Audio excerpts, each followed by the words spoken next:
мына жаңбырдан кейінгі саңырау құлақтар бар ғой, топырлап шығып кетті ғой. Өзі кеше күйеуге тиеді, бірақ көптеген қазақтың әйелдеріне айтады, апта сайын күйеуіңнен гүл алуды, күйеуіңнің махаббатына бөленіп, күйеуің тек қана көзін ашса да жұмса да сені көретін қылып қоюды менің мотиваторлық курсымнан үйренесіз дейді. Өзі күйеуге тиген кеше ғана. Одан кейін қараңыз. Өзінің баласы тау қопарып тас жарған жоқ.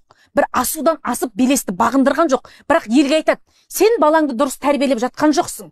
Сенің балаңа дұрыс тәрбие беруді мен үйретем дейді да. Одан кейін өзінің күйеуі жоқ, Алланың өзі кешірсін да, өзінің енесі жоқ. Бірақ сондай әйелдер отырып алып, сыпсыңдап, қаншама қазақтың әйелдерін бетіне қаратып, өзі Құдай емес, бірақ Құдайдан былай емес адамның әңгімесін айтып, мен саған енемен қарым-қатынас дұрыстауды үйретем, мен семен күйеумен қарым-қатынас дұрыстауды үйретем деймін да. Жаңа айтып өткенде өзің диванасың, кімге пір боласың. Соған менің қарным ашады ғой, байдың асын байқұс қызғанады деп айтып, ой кетші пішту, бұл не демей атқан ырыс бала деп айтуы мүмкін.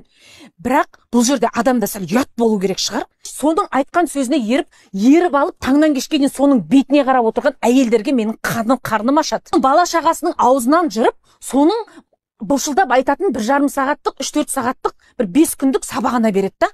Ақылды сұра, төрде отырған ақ жаулықты, көк құрсақты, алтын құрсақты, балалары бір елді бетіне қаратып отырған, ең құрғанда би бол, болмаса би қонатын үй бол дейді ғой. Сондай би болатын, би қонатын үй болатын балалар тәрбиелеген, көпті көрген, мынау өмірдің ағы мен қарасын көрген адамнан ақыл сұра.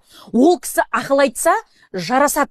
Ол кісіні ұйып тыңдаймыз. Кеше келген тоқалдар төрменікі деп қоқаңдар дейді ғой. Өздері кеше шығып алып, бүгін ақыл айтады да. Неменде ақыл деймін да, арнасынан тасып бара жатқан. Солар не жеп ақылды болып жатқанын түсінбеймін. Солардың таңғы ас, түскі ас, кешкі асқа не жейсіңдер? Беріңдерші біз деп соны жейік дегім келеді кейде менің. Ол жерде мен дұрыс нәрсе айтып жатса, құба-құп қой, тыңдайсың. Айтады да, өткенде бір естіп қалдым, Инстаграмнан айтады. Сен балаңды емізгің келмесе дейді, емізбей ақ қой дейді. Саған күйеуің ол баланы емізетін сүт ана табу керек деп.